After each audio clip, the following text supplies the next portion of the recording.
Hey, I'm Sarah, and this is the Goddess in Training podcast. This isn't about being perfect or polished or having it all figured out. This is about what happens when you actually start listening to your body, your intuition, your patterns, your truth. I'm asking big questions and having real conversations, sometimes messy and sometimes magical, with people who've lived through it, grown through it, and still don't have all the answers. If you've ever doubted yourself, betrayed your gut, or wondered if you're the only one, you're not. Let's talk about it.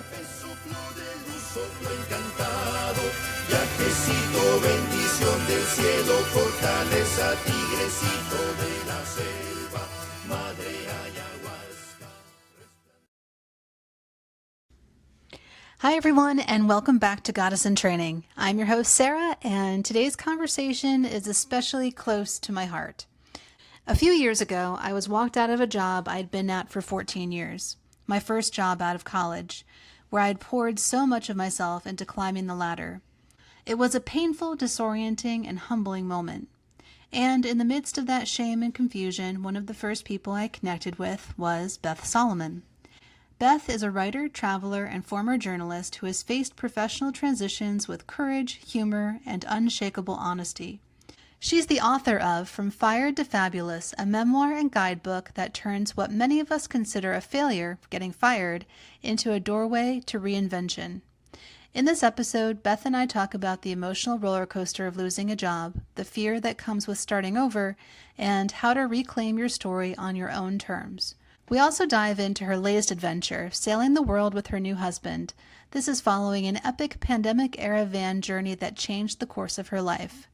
If you've ever faced a layoff, questioned your worth after a big transition, or wondered if there's something more waiting for you beyond the path you thought you were supposed to follow, this episode is for you. Let's dive in. So, Beth, thank you so much for joining us on Goddess in Training. So, for listeners, I met Beth several years ago when I had been fired from my job of 14 years. I was with an organization for 14 years and worked my way up. It was my first job out of college, and I was at the point where I was an interim director and a new president was brought in, and to put it bluntly, we just didn't get along. I thought that I got along with everybody until I met her. And then it just didn't work out. And I was walked out of the building, which is something that I never thought would ever happen to me. And so thankfully I had a great mentor at the time who prepared me for that moment. But then when I was looking for a new job, Beth was one of the first people who I encountered so gratefully, because I definitely felt that shame and confusion and like, why me? And am I ever going to be hired again? Because I now have this like mark on my record saying that I've been fired. And do I express that to people in interviewing? What story do I tell around why I'm leaving my position? So I had all of those questions in my mind. And Beth, I remember even at that time, you were like, don't worry about it. Just don't worry about it. Everything's going to be okay. And it didn't work out to work on your team, but you were right. Everything does work out. And in retrospect, getting fired was the best thing that ever happened to me. So I just want to start out by expressing my gratitude to you for being there for me in that moment, even in that little way. It was really, really meaningful. So thank you. Well, so nice to see you again, Sarah. And I remember you so clearly. It didn't quite work out for that opportunity, although we had a very difficult decision on our hand. But I knew the minute I met you that you would be great to work with. You were super competent. And so it's not surprising to me that that whole episode was really just a launching pad for you. And, you know, we come to these moments in our professional careers that feel like you really stumbled or something like that.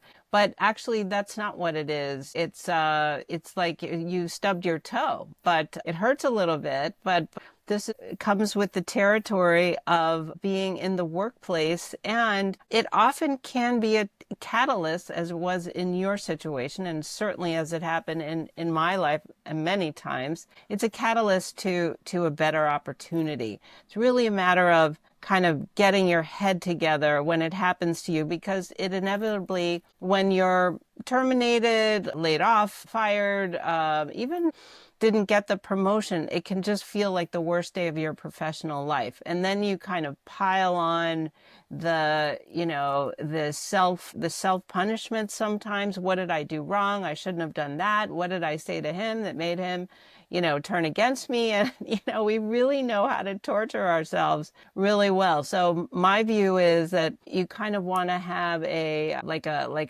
monitor, self-monitoring going on to make sure you don't go down that path, but also use the opportunity in a very healthy way, because think of it as an extended vacation or an opportunity to do some things that you normally don't have time to do when you have a big, busy job. So I'm really tickled to be talking with you today for all kinds of reasons. Yeah, yeah.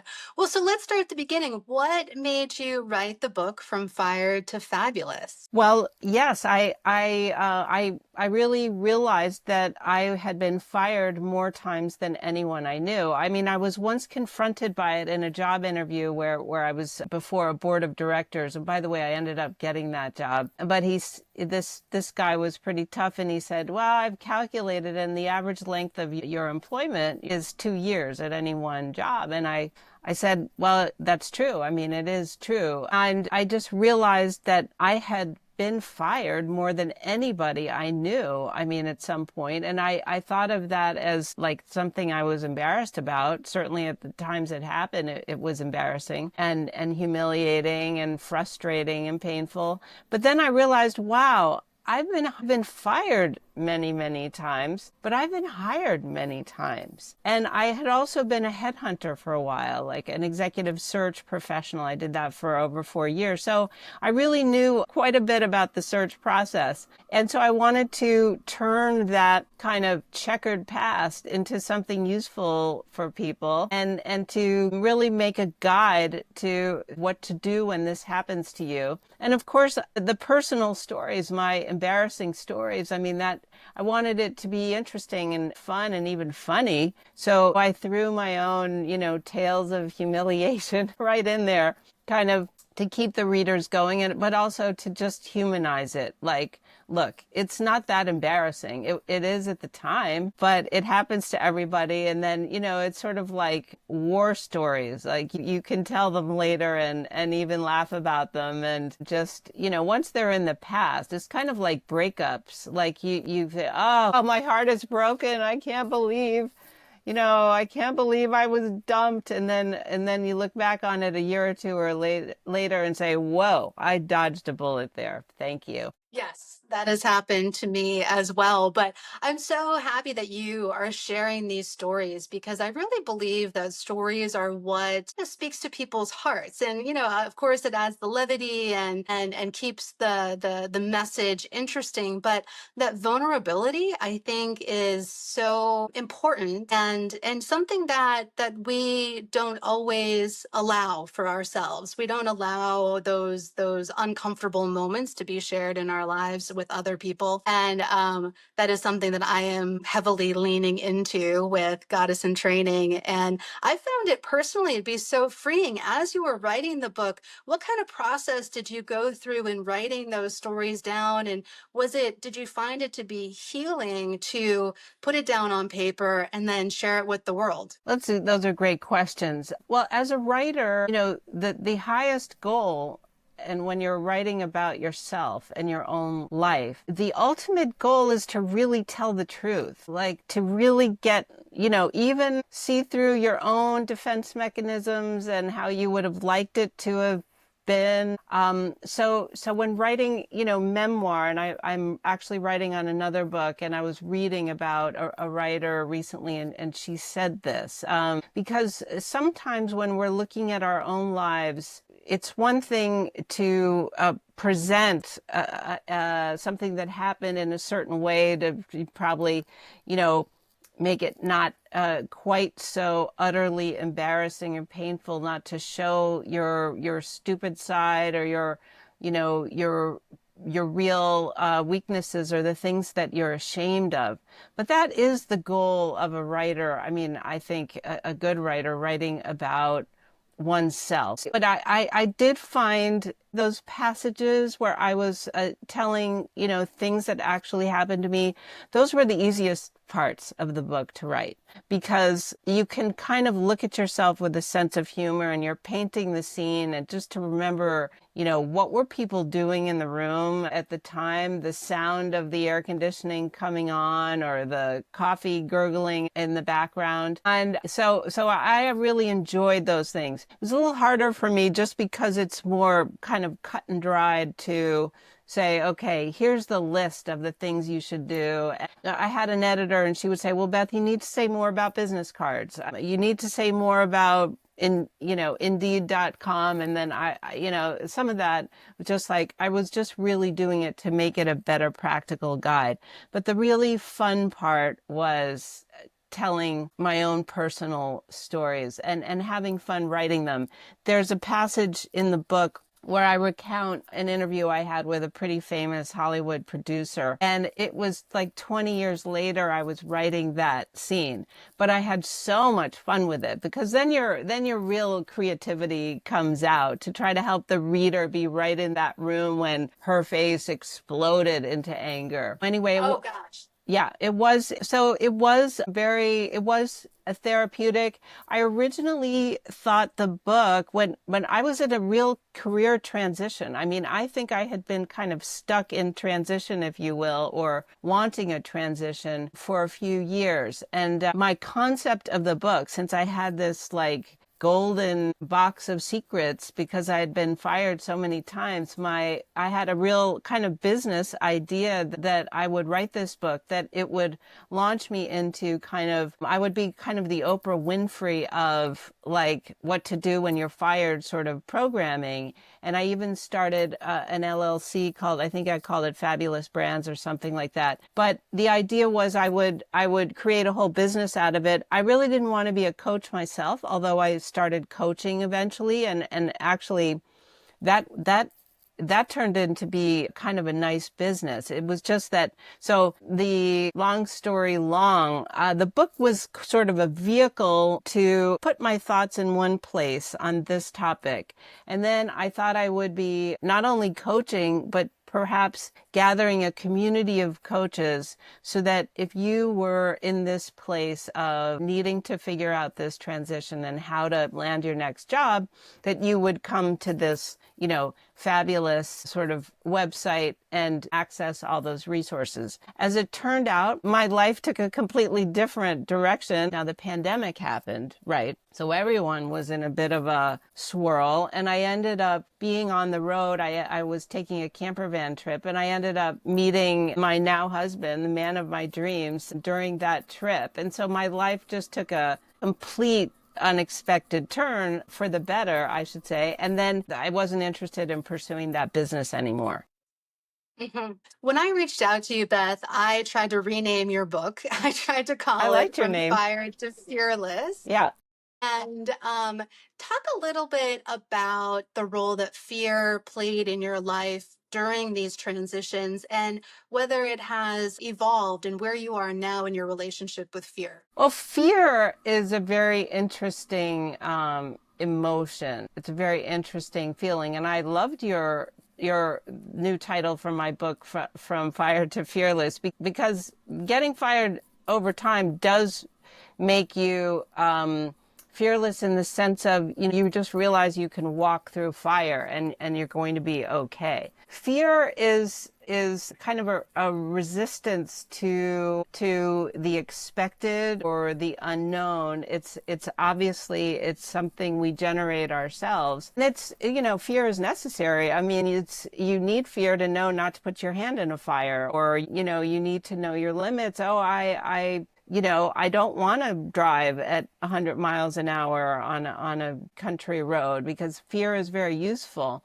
But fear can be also sort of crippling and blocking for us. Fear keeps us out of places we might want to go. In fact, my next book is called Toyota Nomad, and it's about this camper van journey I took by myself during the pandemic. And the reason I'm writing that book is that so many people, especially women, said to me, "Oh, I wish I could do that, but I'm afraid." Anyway, I think fear is part of being a human being. Some of it is useful, but a lot of it is not. And when we recognize it in ourselves that it is not helpful, we need to get ourselves through it and beyond it. I love the idea for your new book. I remember watching on LinkedIn your travels during COVID and having those same thoughts myself, like, gosh, that looks like so much fun when the rest of us were holed up inside and not interacting with the world outside of our homes in any way, shape, or form. Talk a little bit more about the lessons that you learned while in that camper van. Gosh, I'm so glad you're asking. I mean, it was the trip of a lifetime for me. The first thing is that my father really didn't want me to do it. And I really had to overcome that. I was 54 years old at the time. And, so I was a grown woman, but I was very sensitive to my father's feelings about it. And I really had to get some coaching to do it. Symbolically, that trip, now I went about 18,000 miles. I basically crossed the country twice. I spent time in the Rocky Mountain West and then the Southwest, and some time in the Northeast, Maine, Vermont, etc. And of course, stopping along the way all throughout the country. But it really was, it was more than just getting in a van and going. It was something that it enabled me to make this transition I was talking about earlier, where I thought I just needed a different job in Washington. I kept applying for them, but I kind of knew in my heart that it was just repeating my old patterns. Getting a new job was not going to be a big enough change to grow. I mean, life is about growing. And I had been able to get jobs, good jobs in Washington, and I did enjoy them to a large extent until a certain point where I wasn't learning anymore. And then I wanted to change it up. Change the scenery, change the people, have a new challenge. I love steep learning curves and getting to know a whole new group of people and figuring out what needed to be done and then, leading people to get there. But just getting another big job in Washington, just adding the international aspect, or maybe it was Europe instead of, South America, that really wasn't big enough. So it was actually the camper van journey where I kept my job. I went to part-time capacity. I actually tried to quit my job, but they didn't. I mean, this was the one job I couldn't get fired from. So they didn't want me to go. And they said, well, how about going part-time? And the difference between part-time work for me and full-time work was like the difference between love and hate. I mean, at let's see, it was 24 hours a week. So 3 days a week working instead of 5. And then during the pandemic, I was able to, on those other 4 days, to do things I love. It was a once in a lifetime opportunity. So I went to national parks. I went to places I had always wanted to go in America that you just need time to do that. And there I was traveling in this little remodeled Toyota Sienna minivan. So nothing complicated, but it was perfect for me. I had a twin mattress back there and a little like reading lamp. And I had a keyboard piano in there because I was also learning to play jazz piano. Anyway, it just turned out to be this huge opportunity to grow and transition in my life. And if it hadn't been that camper van journey, I never would have met my husband, which started a whole new phase of life. And we're sailing now. We're actually in the Baltic Sea. I'm writing about it. I've been writing about our travels, and we just have a completely different model for our lives than what I had in Washington. But I think the only way to find that new life was to really, really break the mold and not try to sort of make an incremental change. That had really stopped working for me. And I think it's really hard when you know the territory. Someone like you, Sarah, or someone like me, we had sort of a series of really good jobs, professional jobs in Washington. You have your network, you know what to do, you're going to be great at a new job. It's just a question of which one do you want.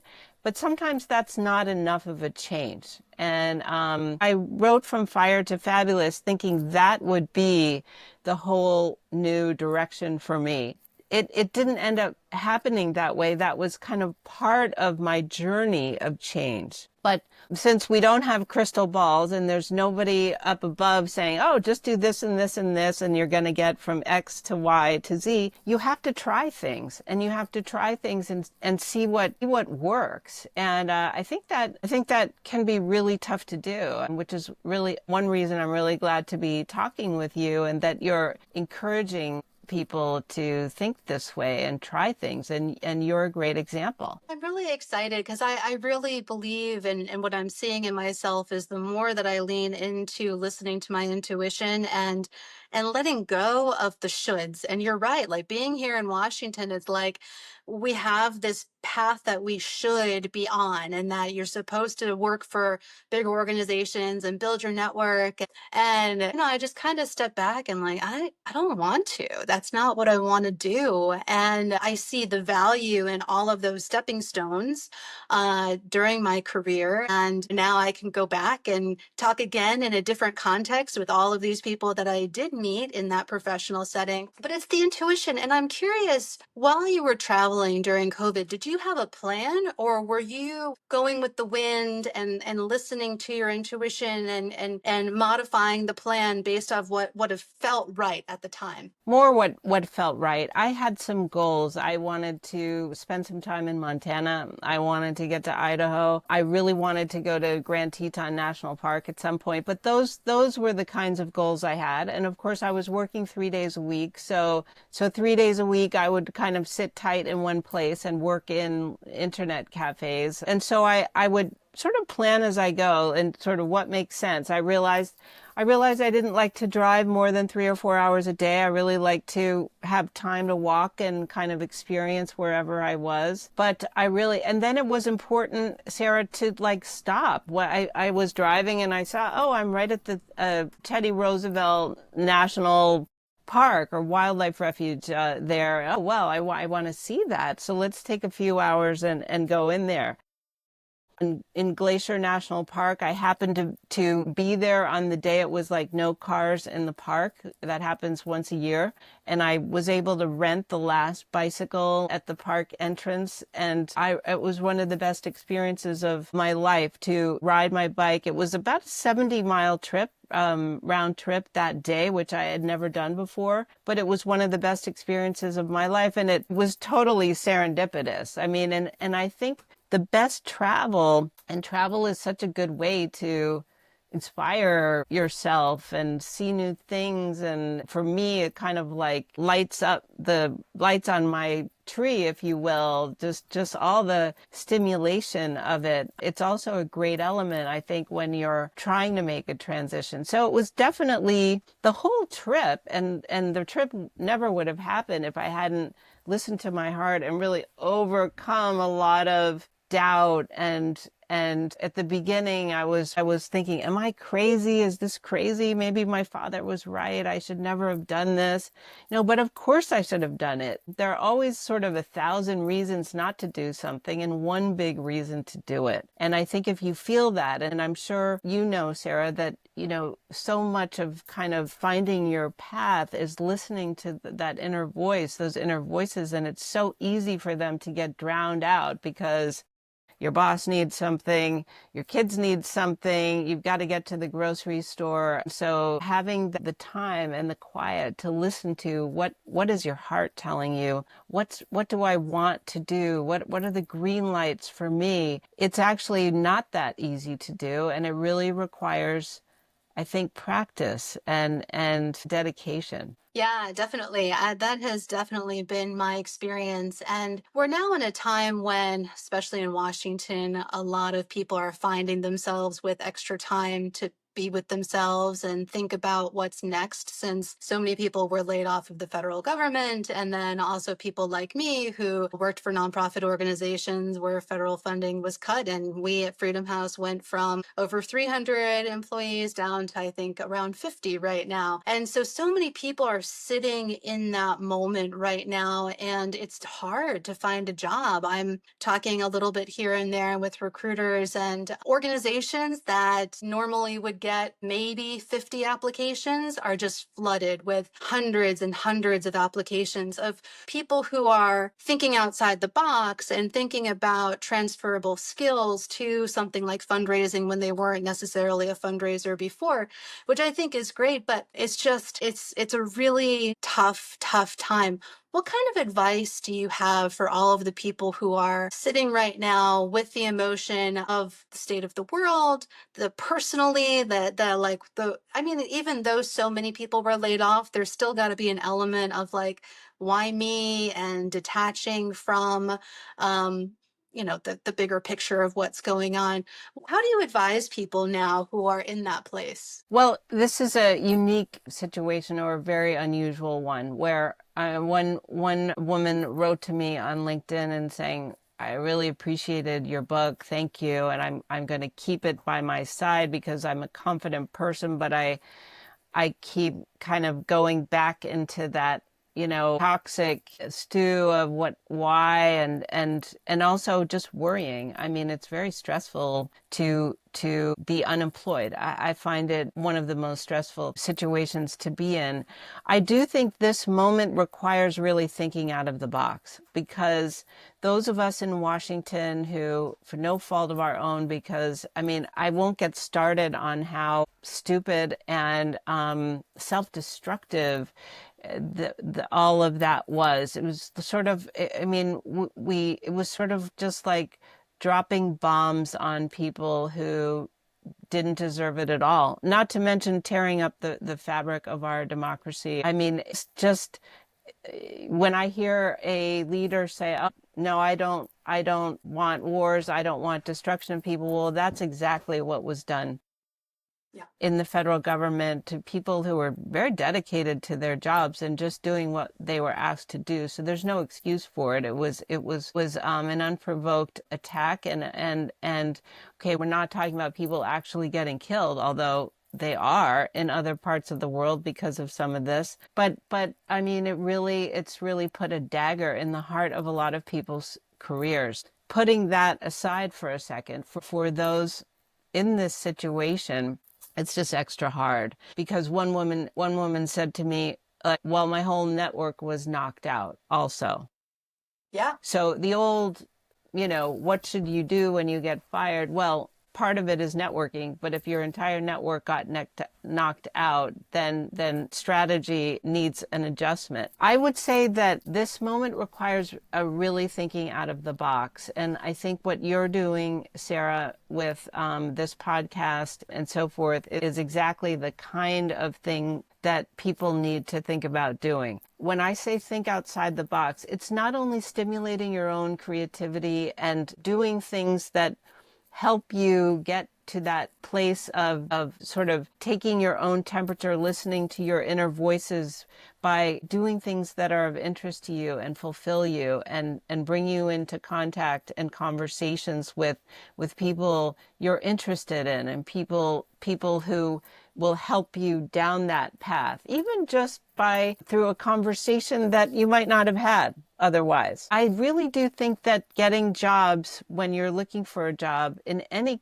circumstance, it's the process of getting another job is really about having enough conversations to get to the right one. And a lot of those first conversations might be you're calling old contacts or getting in touch with a college roommate or something. "Hey, what are you up to?" "Well, guess what? I was hit by Doge. Yeah, I don't know what to do." But you have to keep having that conversation. It's like throwing a fishing line out. You can't catch fish without throwing a line out over and over again. And those conversations are actually very healthy, and there's nothing to be embarrassed about. I mean, especially this one where everybody has heard about what happened with Doge. I mean, I would say, first of all, think more broadly about your network. It's not just the people in your field. It's people from other parts of your life.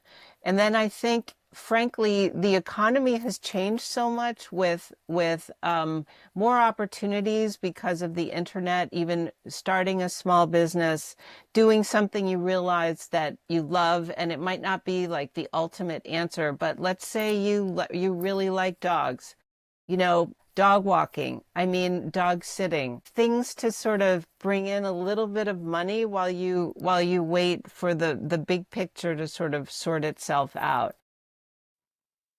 So it's I think in a situation like this where Freedom House and a lot of nonprofit organizations, in fact, a lot of universities, they are not going to recover immediately. So the pivot needs to involve sort of a broader set of options. And it helps to have hobbies like you do. You're a natural communicator. You're obviously, I mean, not everybody can launch a podcast and figure that out and conduct interviews and then do the social media side of it, but you're obviously doing it. And what may happen is by the time you have that interview of the organization that is lucky enough to have you, they're going to say, "Wow, you started the Goddess in Training podcast. I love that. You're hired." That's exactly what happened to me. In fact, when one time I was fired and I started a blog called the Georgetown Dish, I ended up working for the National Restaurant Association, and they just loved the name of it. They thought it would had something to do with restaurants at first. It didn't, but they loved that entrepreneurialism of it. And so I do recommend really trying to do things like that. And then, of course, I think, look, there's a lot of talent that is now on the market. But I think folks who are unfortunately in the position of having been caught up in that, awful dragnet, I think it's necessary to look outside of Washington. I mean, remote work is a much more common thing now, and to look outside of the nonprofit sector. I mean, those would be a couple of things I think I would be doing. What advice do you have for people when there's all of that fear and uncertainty around finances when you're laid off? How have you managed transition and thought about that? I'm in the place where I have some cushion, but there's definitely like every time you look at your bank account and instead of getting replenished, it's going down and going down. And there's going to be some breaking point where like, I got to do something. What advice do you have? Well, it is frightening. I mean, obviously the first thing you need to do is really rein in your expenses. I mean, I remember periods of unemployment where I stopped buying, my cup of coffee in the morning. I mean, I hated it. I got tea bags and I would eat a banana, that cost 13 cents from the store, and I absolutely hated it because to me it kind of like twisted the knife of the whole experience. Like I can't even afford to go to Starbucks. Um, but that is essential. I mean, just getting and by the way, that's very good training. It's a very good exercise. I mean, to really, really crack down on yourself and get rid of any unnecessary expense. Hopefully that you have a 6 month cushion of savings. But I have known people who've had to borrow a little money from friends or family. The other thing I did once, I had to borrow from my 401k. I mean, you can do that without penalty, I think, for it was 6 months or I forget the time period. It might have been a year. But, that's those rainy day funds, whether they're your own or in your family or possibly a friend. I mean, I think that is a reality that those resources may have to be tapped. Yeah, definitely.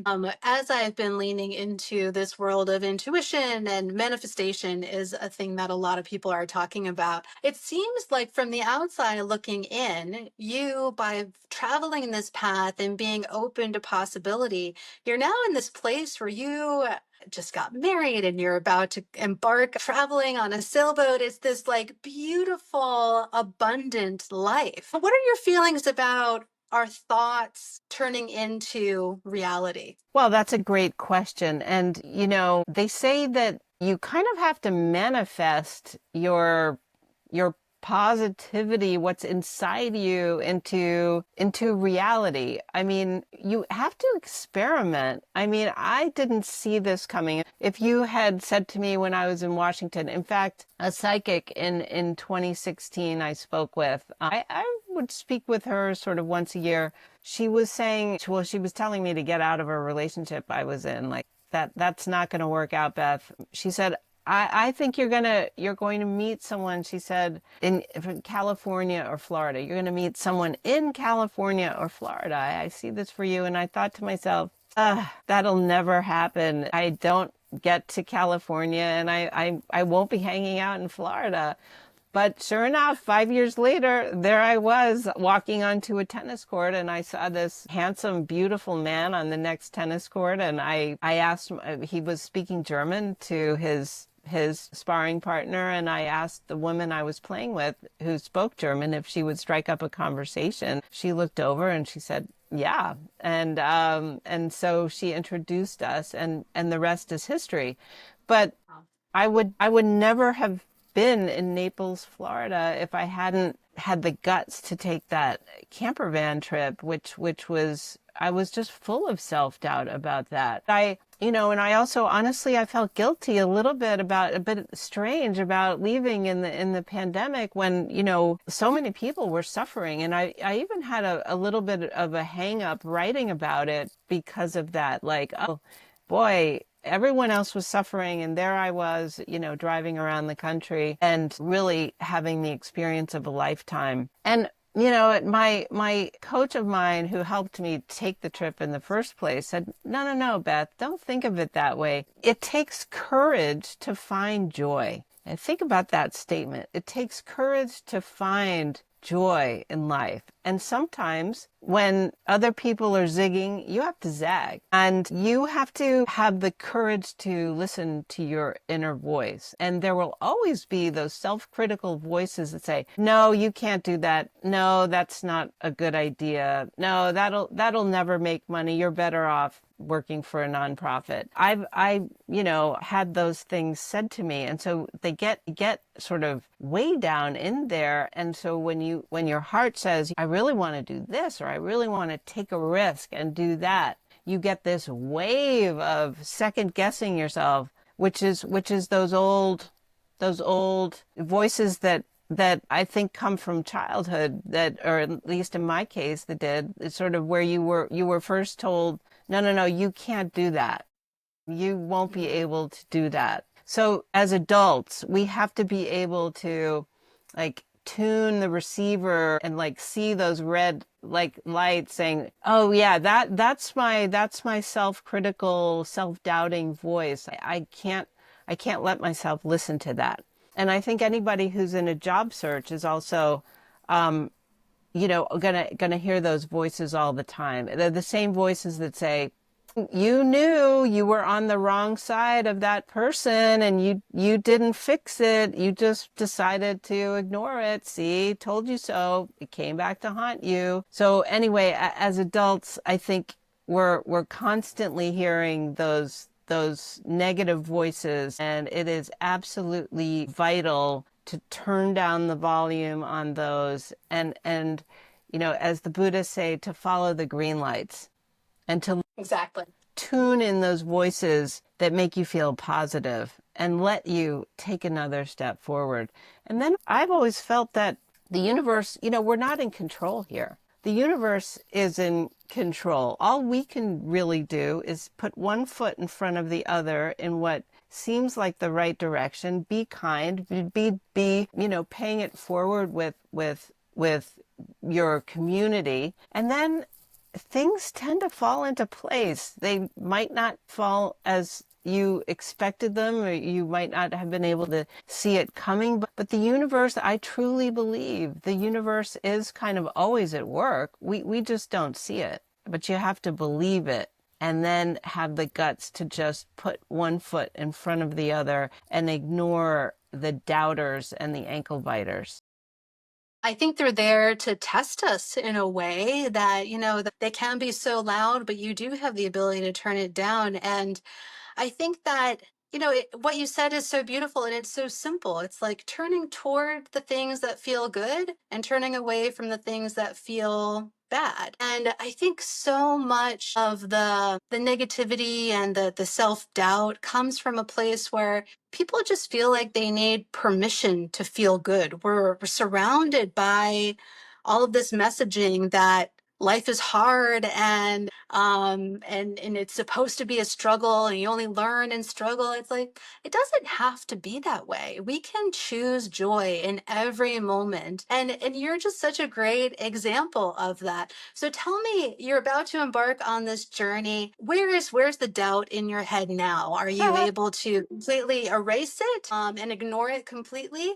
Does it come in sometimes? And what kinds of lessons has being out on the water taught you? Well, that's a great question. And you're actually seeing some of the water reflected. I apologize for It's that sun beautiful. coming Yeah. in. For anybody watching, it's beautiful. It really Good. is. Good. Well, that's the sun. That's the sun participating in our conversation. You feel doubt and fear quite a bit. I mean, we're about to take off. We're in Germany now. We're about to take off to Denmark. We'll have a 40-mile sail tomorrow, and then we're sailing up to Norway. And I'm sure I will have butterflies. I mean, I'm not an experienced sailor. I mean, that's the other thing. My now husband is a sailor and wanted to sail around the world, and I said, count me in, I'm game, but I'm really a blank slate, or practically. I mean, I'm getting better at it, but he's very patient with me, and I just try not to make like fatal mistakes. But so there's always fear. Sailing is very unpredictable. I mean, so you're constantly, I think, at least in my case, I mean, I think if I had been sailing for 30 years, I wouldn't feel those same concerns. But when you're doing something that's new, number one, there's a lot to think about. I mean, even docking, what I'm supposed to do when we're docking, it's not road. It's something I really have to think about. And then in sailing, it's not like being on a road where you put on the brakes and then you can pull over. The current is flowing one way, the wind is going another way, and you're kind of working with all those elements to get where you want to go. I think it was when we first started. We started in Southampton, and we crossed the English Channel at Dover. So we went to Dover, to Dunkirk, and in the first few days, so we had just bought our boat, a used boat, and in the first few days, like the batteries were found to be completely dead, and our halyard snapped, so the sail came tumbling down, and my husband had to like jump over it and grab it with his hands so it didn't kind of fall into the water and get eaten by the ocean. Somebody said to us along the way, like, sailing is the least efficient, most taxing, unpredictable way to get from point A to point B. But, that's kind of why you love it. You're constantly working with the elements, and also you're in nature. So it's this, I mean, the water is so beautiful, the sky is so beautiful, and you just get to be kind of right in the middle of nowhere, essentially, just in that piece of sky and sea. It sounds so similar to my journey. I've been working to build a resort in Costa Rica, and it's the same thing. It's like it is so hard and taxing emotionally and physically when you're there in the jungle, but at the same time, it's so rewarding. So you're such an amazing storyteller, and you're working on a new book. What's a story that pops to mind that you feel like needs to be told right now in this moment? Well, I will say that, just back to our first conversation, I remember getting fired. I mean, I think so many people are in this situation, but it's so vivid to me, the humiliation of, I walked into a conference room. My board members wanted to get together. I thought they might be offering me a raise because we had been quite successful. We had turned around this organization that was kind of like a car overturned in a ditch. And so they came in, they wanted to meet. It was kind of time to discuss the budget. So we had coffee and tea and bagels and fruit on the table. My team had come to work early. They were working away. We had kind of an open office space. And so I had woken up early. I was wearing this like light blue pantsuit that was my favorite suit, like my good luck suit. And I had gone to the gym before work. They came at the appointed time. I think it was 9 o'clock. And I walked in, Joe, what would you like? A coffee, tea, bagel? And he said, Beth, shut the door. And I thought, whoa, that's abrupt. But he was kind of a brusque Brooklyn, attorney kind of guy. And I said, okay. And I jumped up and I shut the door. And the chairman of the organization, kind of a petite woman, she pulled this stack of papers out of her briefcase and her hands were shaking. And in fact, they were shaking so much that the stack of papers was rattling like the sound of birds flapping. I mean, it was so loud. And she started reading from the piece of paper and she said, the board of directors voted on April whatever to terminate your employment effective immediately. And, you will not receive this and you will not receive that. And we'd likely to sign this agreement today. We can pack up your stuff or you can take it with you. Do you have any questions? And as she was talking, I was just, it's like you go into another zone. I mean, you can't believe what you're hearing and you're really thinking so many things. Is this true? Oh my God, what am I going to do? I mean, this is horrible. And then, so I was listening to all of this, and you're also trying to stay calm, right? You just want to kind of keep your cool, but you're just getting kind of the worst news of your professional life. And so when she said, do you have any questions? I said, why? Why? That's the question I have. And she looked at the stack of papers and she just said the same thing. Well, we've decided to go in a different direction. The board of directors voted. And the other board members, one was looking up at the ceiling and one was looking down at his lap. I said, was it something I did? And they just kept saying, we've decided to go in a different direction. So it's surreal. Yeah. And I said, well, could I at least tell my team? And I had hired them and I didn't want them to feel the same kind of shock I was feeling. And they said, your team has left the building. Your team has left the building. So they had told my team that something was going on. So anyway, I said, you know what? I will clean up my desk. I'll do it myself. And I needed a minute. I needed a minute to get my head together.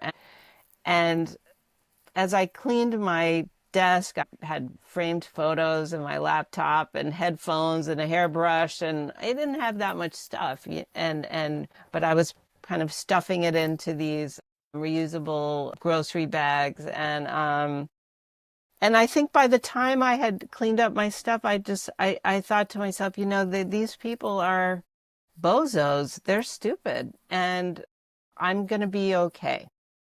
And so I think I had collected myself enough after that 10 minutes of putting my stuff away that by the time I left, I think I said to them, like, well, if you need anything, let me know. Wish you guys the best. And I might have even given them a hug. I mean, but I wanted to show them you're not going to make me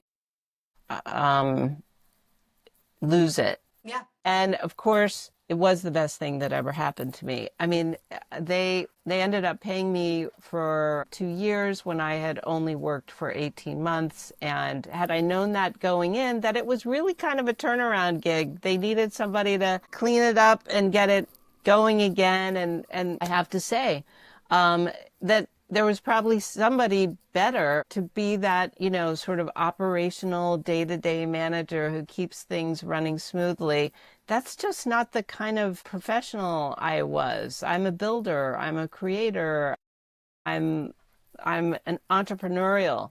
And quite honestly, they probably had me for about the right amount of time.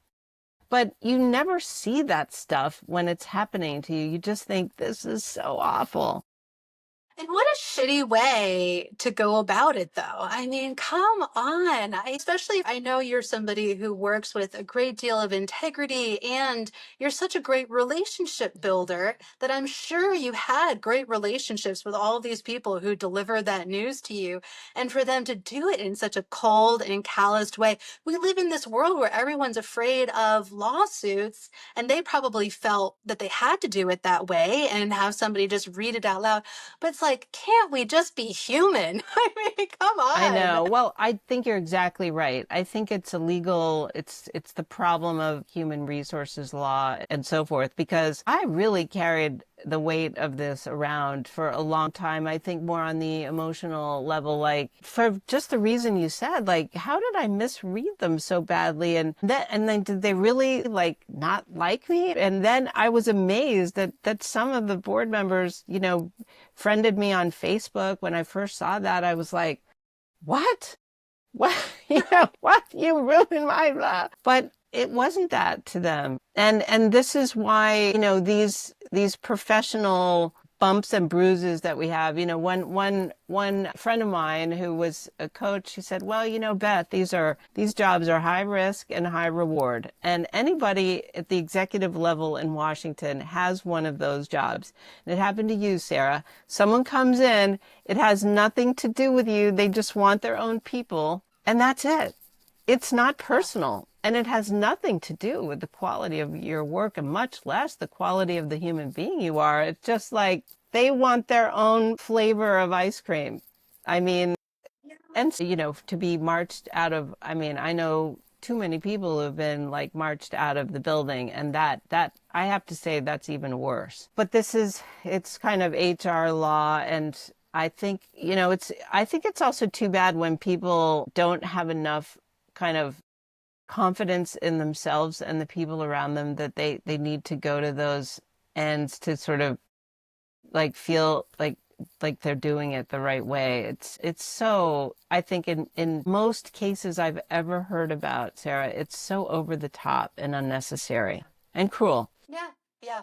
It really is. It really is. But I think that, one takeaway that I have going through all of this transition is like, and I would like for people to realize too, we are not, no matter what it is that we're doing, we are not our jobs. And our self-worth should not come from anything that we're producing. And we just live in this society where they're just so intertwined that that's why we're not seeing the humanity in those moments. Like, we are so much more than what we're producing, and even those relationships. And I think this period of time that we're going through is so incredibly challenging, where entire institutions are falling to the ground and being torn apart, literally. But my hope is that we're going to be able to rebuild and rebuild better in a way where we do value the humanity of the people around us, and where they're not treated in that way. Well, I think you've really hit on something there. I hope we do rebuild and build better, and it will teach everyone sort of about things that we take for granted. But I think on a personal level, what you just hit on there is even more important. I mean, for those who've gotten caught in this dragnet, through no fault of their own, they got shot at the office because a guy came in with a chainsaw, and sort of the low-hanging fruit are what got torn down. The opportunity, I think, has to be what you just said, which is to find those other parts of yourself and develop them and appreciate them. Because what we do 9 to 5, I mean, it's our performance. I mean, it's important for making money, and which is structure we were given, and so you do that. But that is not who we are. We are so much more. And I think the opportunity in this really bad situation is to discover those parts of us inside that get ignored when we're working an executive, 9 to 5 plus job. This is the opportunity to discover, to mine, go into those mines of gold and other gems inside, and to be able to bring those out, is to be polished and sparkling in the next stage of life. Exactly, exactly. Beth, thank you so much. I am just so thrilled to have had this time with you. And do you have a timeline for your next book? Or are you just kind of working on it in the midst of all the sailing? But is there anything else that you're excited for too? Well, it'll probably be a year. Thanks for asking. It just takes that much time. I have a first draft done, and it just ends up taking that long. But in the meantime, I will be blogging about our sailing, and we have a blog at airballoonpilot.com, and I'm posting on Facebook and stuff. So some of my posts can be pretty hairy. Some of my friends have said, Beth, please don't make it that exciting. But I'm sure it'll be a great adventure, and I hope to see Sarah. I hope to see you on Facebook, and I look forward to following the trajectory of this excellent podcast and your further adventures. Thank you so much. And I will be following along on your blog, and I'm all here for the adventure. So make it as crazy as you can for me. Sounds great. You got it, Sarah. All right. Thank you so much. Thanks, Sarah. Okay, take care now. Bye.